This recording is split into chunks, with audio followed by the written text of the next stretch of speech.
and I can do two things at once. I can do a mouse. Are you recording this Uh-huh. right now? Uh-huh. You're okay. Hi, my name is Sharon Kirkendall, and I am your personal wellness coach here at J.E. Dunn. And today I am presenting on maximizing your results, key elements for optimal performance. So that's going to deal with any activities that you do. This was put together by myself and Carrie Skelton. She's a registered dietitian at Cerner, and also Chase Carver. He is a fitness specialist at Cerner.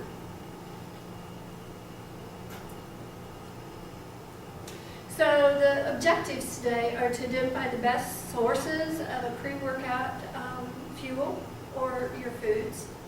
And I'm going to call them fuel today because we're going to treat your body like it's a car, and it doesn't go anywhere without the fuel.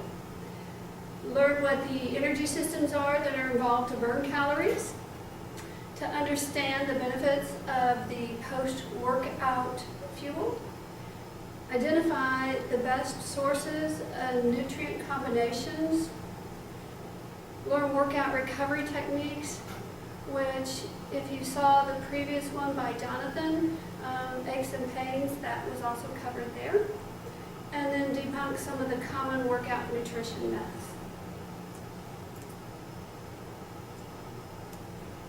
So we're going to review a few macronutrients. So carbohydrates are one of the macronutrients that fuels the brain in the body, and it's the preferred source of energy for your body. And you should aim for 45 to 60% of your calories to come from carbohydrates. It's stored in the liver, in muscles. The body can't store a large amount. It's used quickly during activity.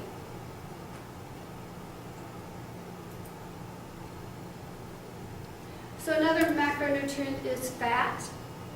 So it helps to the nutrients to get absorbed. It decreases inflammation. It provides satiety.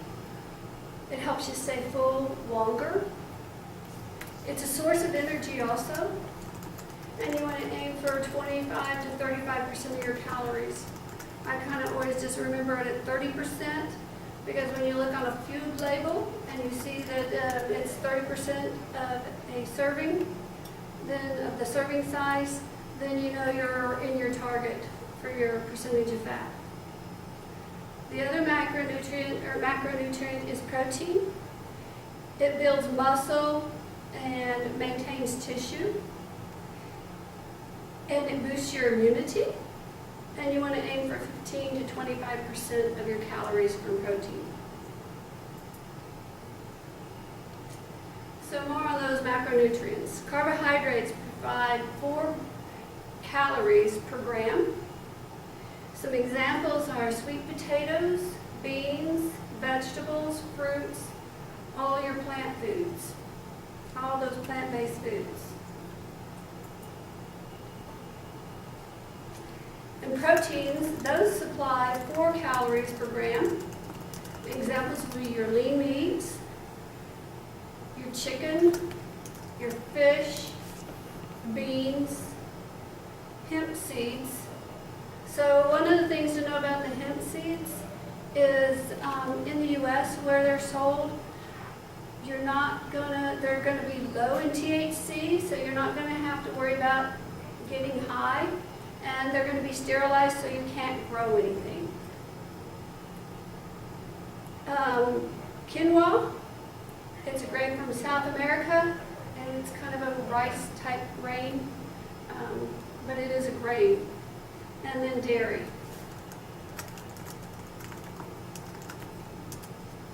And last of all is your fat. That gives you most of your calories when you're consuming those. So those are 9 calories per gram. You get them from nuts, nut butters, avocados, olive oil, grapeseed oil, fish oil, a lot of the different oils we use to cook with. And as far as vegetarian protein sources go, you can get those from veggies like spinach, your green beans, your kale. You can get them from legumes, beans and peas, lentils, hemp, nut butters, the non-dairy milks like almond milk, soy milk, quinoa, tempeh. So tempeh is, if you think of that, you think of a soy product from Indonesia, where unlike the soy, like tofu, it's not mushed down. It's actually the whole beans that have been fermented. It has a different kind of texture, but it can be made into any flavor you want also. And then, of course, the tofu and sprouted grain bread. So whatever nutrients that you need depend on the type of exercise or activity that you engage in. You want to select foods in all the groups in balance, and you want them to meet the nutritional needs of your body.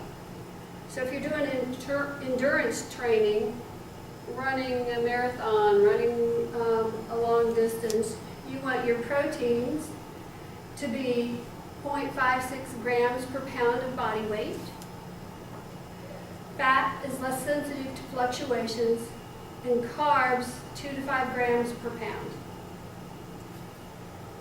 For strength training, I know it shows weightlifting here, but strength training can be in any form. It could be planks, push-ups,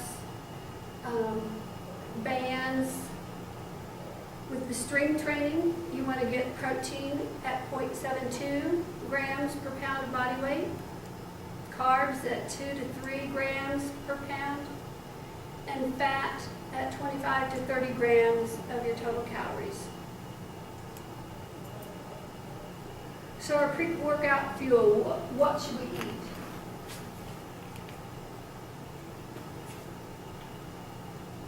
My button didn't change it.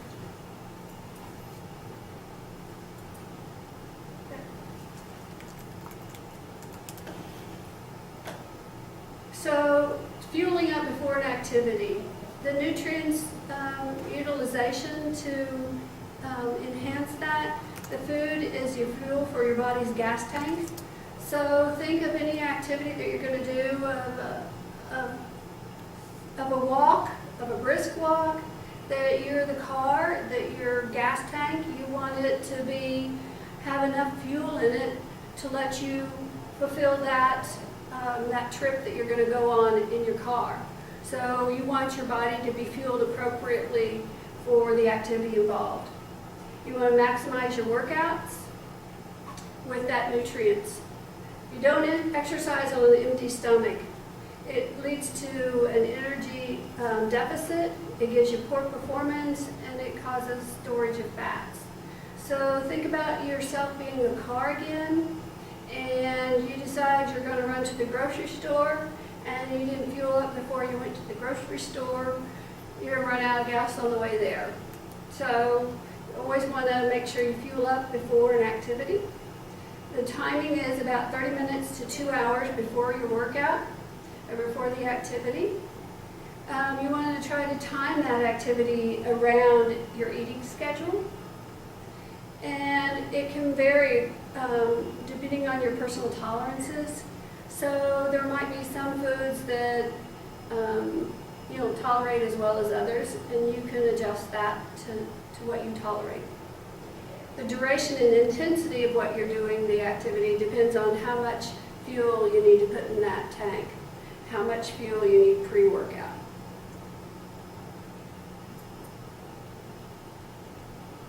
Okay, so what to eat before an activity? You want to combine nutrients. You want to combine your carbohydrates, because those are most important nutrients. They're what fuels the body. They're the gas. You want the protein. That's going to be the ones that build and maintains your lean body mass. And for it to work efficiently, it needs some carbohydrates. And then fats. Those decrease inflammation and keep you feeling full longer.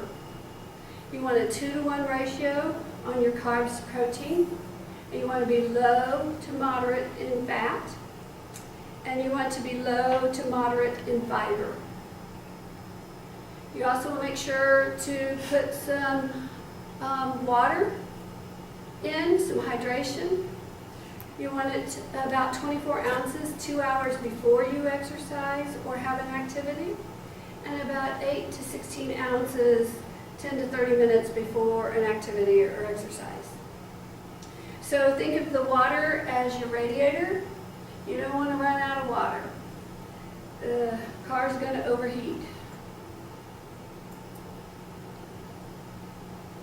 So some of the foods that you can eat, some choices on carbs would be your fresh fruits, your whole grain breads or your English muffin, your whole grain cereals, crackers, tortillas, or pasta, your brown rice or your quinoa, vegetables or oatmeal. Your protein choices might be string cheese, low fat, some low fat or fat-free yogurt, cottage cheese, Greek yogurt, or milk. Also your nuts or nut butters, eggs or egg whites. So egg whites are the perfect protein. They are balanced in all 8 essential amino acids perfectly. Tuna or chicken and protein powder.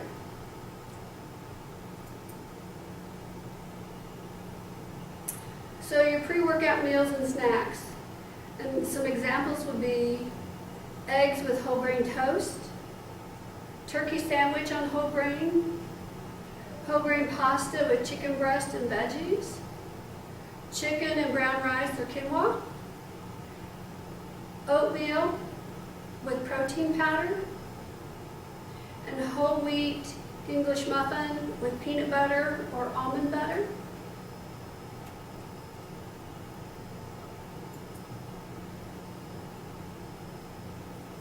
Some other snacks you might think of would be fruits with nuts or almond butter,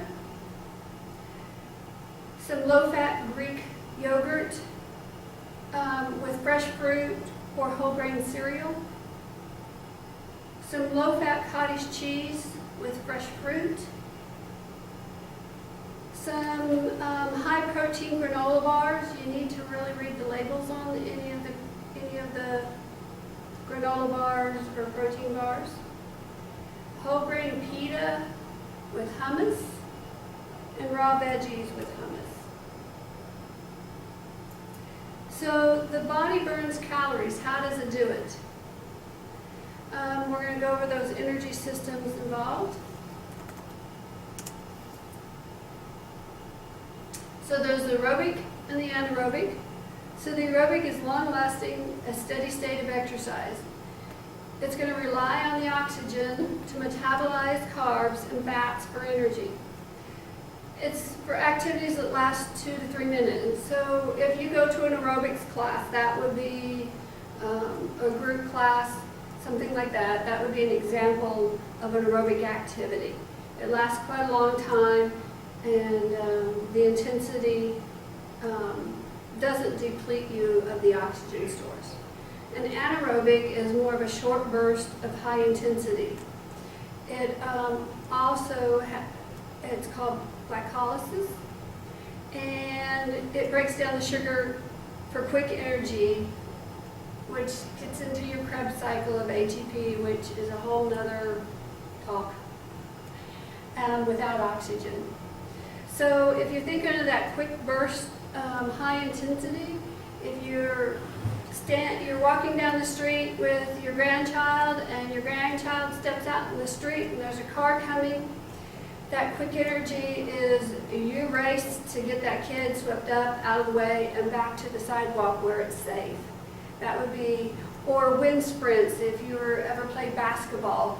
One of the exercises that they do is run out, touch a line, come back, run out, touch a line, and you're doing it as fast as you can, because playing basketball, you have those short bursts of energy that they have to have periodically.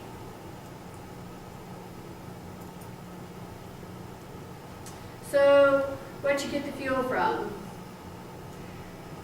The fat, the carbs, the protein. Fat's burned at a higher percentage at low intensities.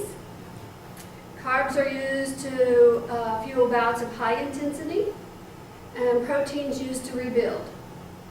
So to calculate where the best place is to burn fat, I'll give you some example. It's based on your respiratory exchange rate. It's the amount of CO2 you produce and the amount of O2 that you consume in one breath. To measure that, they can put a mask on you and measure that of VO2, VT. So if you're just walking along at a normal pace, you're going to be burning fat. That's going to be 100% fat being burned, but because the intensity isn't there and the pace is there, it is that 100%. But what happens is you're only burning maybe 10 calories. If you pick that pace up to where it's about an equal amount of fats and carbs that are getting burned, then that would be around the 0.85. And that's going to be where you're going to be where you're getting a sweat. And at that rate, you're burning both fats and carbs for the energy. And when you figure out and calculate how much you're burning, it's going to end up being, for example, that you, instead of burning just 10 calories, that you're going to have burned maybe 60 calories of fat and 60 calories of carbs. So yes, it's more equal, but you've actually, in the same amount of time, burnt more calories by increasing that intensity a little bit. And as you take that up, when you're at the extreme intensity, you're not burning any fats at all, you're burning 100% carbs.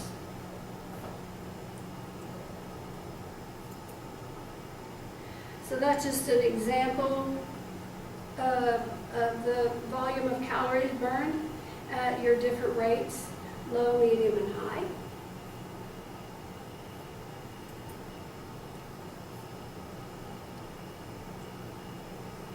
So the benefits of the post-workout nutrition and your replenish time, give yourself that time to refuel after an activity. So after an activity, you're going to be dehydrated, hypoglycemic, and have muscle breakdown. So you're going to have those lower blood sugars, and you're going to need to restore that. The nutrient utilization, eating post-workout, does not undo the calories that you burned. It replenishes the muscles with the glycogen that they can store for energy later on, and it builds lean muscle. The timing for that food after you work out is 30 to 60 minutes. And it can vary according to your personal tolerance. Again, what foods you like, dislike, or can't digest or handle. Like if you got reflux. The duration and intensity will also determine how much fuel you need to put in that gas tank, or how much fuel you need for your post-workout. So what should be eaten afterwards? Again, it's the same things. This will be carbohydrates to replenish that muscle glycogen. That's what we talked about in the beginning. It can't store a lot, but it does store some in the muscles. Fuel to build the lean muscles is what the carbs do. Protein is going to build your, they're the building blocks of your muscles. The fats, you want to try to get those as healthy fats. And you want those fats, those healthy fats will help decrease inflammation. And then afterwards, the water or the drink, the hydration, should be 1/2 to 1 ounce of water per pound of body weight. You want to replenish the weight lost in fluid. And it depends on the physical activity, the time of day, the duration, and the intensity of that workout. So if you always play basketball and normally you played it inside, you're going to lose a different amount of water than if you went outside today and played in 90-degree weather that same amount of time. You're going to lose more fluid. So it needs to depend on that environment and what you're doing.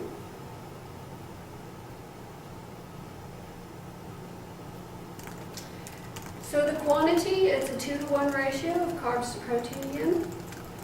For moderate to high intensity activity of at least 60 minutes, you want 0.27 grams of carbs per pound of body weight.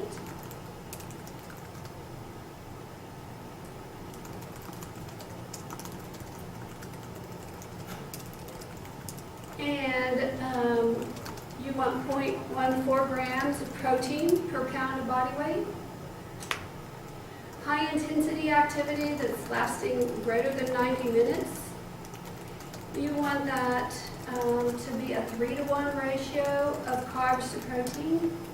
So 0.4 grams of carbs per pound of body weight and 0.14 grams of protein per pound of body weight. Some examples would be a smoothie. You can mix together almond milk, cocoa powder, peanut butter, banana, and ice. You could do a protein shake. You could do some whole grain pasta with chicken and veggies, eggs or egg whites with veggies and whole grain toast, oatmeal with protein powder and nuts, a protein bar. You can read the label, and you could even use chocolate milk. So the workout recovery, rest and recover. So Jonathan went over this if you've already seen his presentation or slideshow, but overtraining can cause the progress to halt, and it can also potentially lead to injury. So if you don't allow your body to recover, you'll never make progress. Foam rolling and trigger pointing and stretching are your best ways to recover.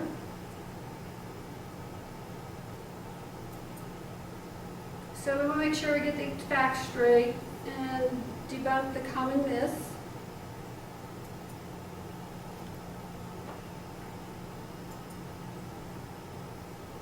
So protein myths. One protein myth is, if I eat more protein, I'll gain more muscle. The fact is your body can only use so much protein at one time, and it depends on your individual need. 2, I have to eat meat to get adequate protein. Fact, there are a number of plant sources that provide quality protein. And some of those would be your beans, your legumes, your lentils, your quinoa, your tempeh, your soy. Myth, if I eat a high protein meal, my body will use it throughout the day. The fact is, protein is utilized best when spread throughout the day. And if you divide your total needs of protein by the number of times you eat in a day, then you can spread that throughout your day.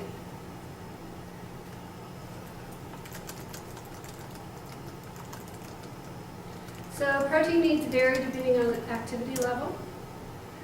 Recommended average adults need 15 to 25% of their total calories, and it's 0.4 to 0.8 grams per pound of body weight, not to exceed 1 gram a pound of body weight.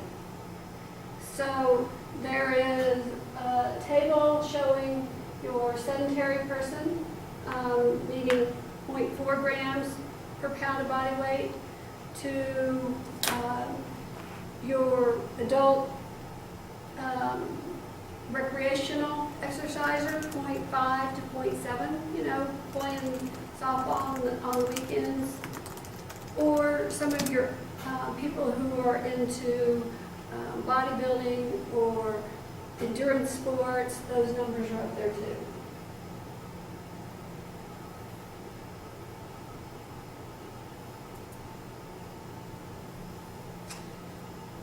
sports drinks.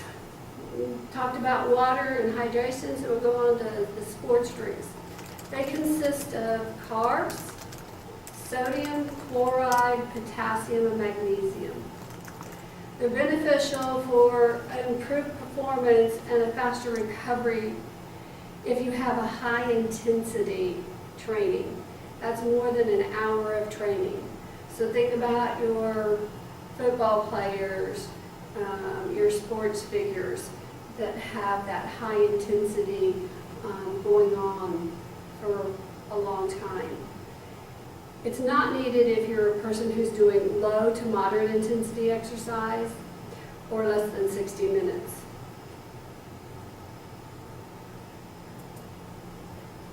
So if you want a grocery list, got a list for you here. Some pantry staples for protein, the lean meats, the poultry, fish, tofu, nuts, seeds, eggs, dry beans, peas, lentil, quinoa, peanut butter, or any of the other nut butters.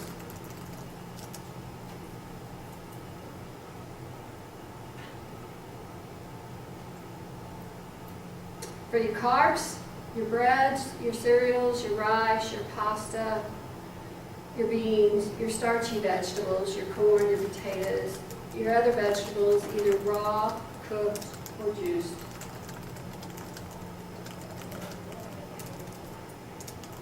Some more carbohydrates, pantry staples are your fruits, raw, cooked, canned, juiced, or dried, and your dairy products of milk, yogurt, and sweets.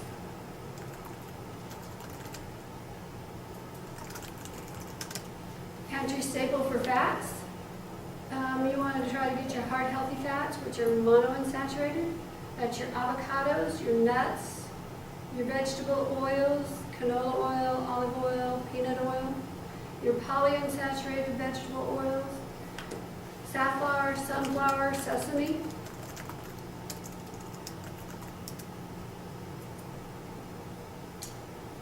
And a couple more polyunsaturated unsaturated vegetable oils are your soybean and your corn oil. Your omega-3 fatty acids, that would be, again, with your soybean oils, your canola oils, your walnuts, the flaxseed, the fish oil, salmon, anchovies, herring, sardines, trout, mackerel. Watch your salt intake if you're going for the anchovies and the herring. If you have a problem with high blood pressure. Because usually you can't find the herring but very many ways but pickled. If you can find it fresh, then you don't have to worry about the salt. But anchovies are definitely salty.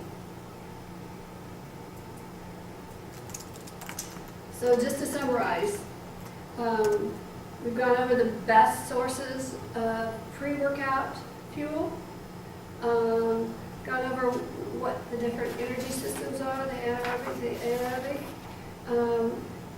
understood, trying to make sure that you understand the post-workout, the fuel and the best sources and the nutrient combinations, and the workout recovery techniques of the rolling.